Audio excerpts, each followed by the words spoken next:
If someone called you scum, you'd probably be offended. But scientifically, they might not be far off. Have you ever thought about where your food comes from? You might say it comes from plants, animals, or even fungi, but you'd probably rather not think about the rotting organisms and poop that feed those plants, animals, and fungi. So really, you and most of the matter in your body are just 2 or 3 degrees of separation from things like pond scum.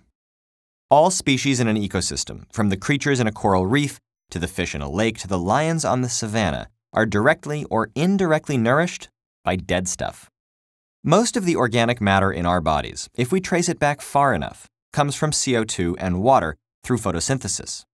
Plants use the energy from sunlight to transform carbon dioxide and water from the environment into glucose and oxygen. That glucose is then transformed into more complex organic molecules to form leaves, stems, roots, fruit, and so on. The energy stored in these organic molecules supports the food chains with which we're familiar. You've probably seen illustrations like this, or this. These green food chains start with living plants at their base.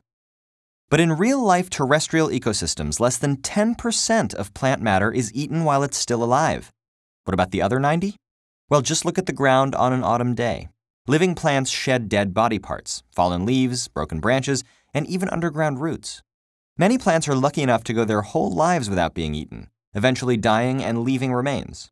All of these uneaten, undigested, and dead plant parts, that 90% of terrestrial plant matter, that becomes detritus, the base of what we call the brown food chain, which looks more like this. What happens to plants also happens to all other organisms up the food chain.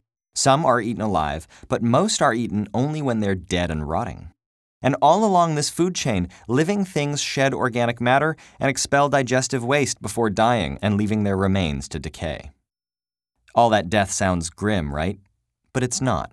All detritus is ultimately consumed by microbes and other scavengers, so it actually forms the base of the brown food chain that supports many other organisms, including us.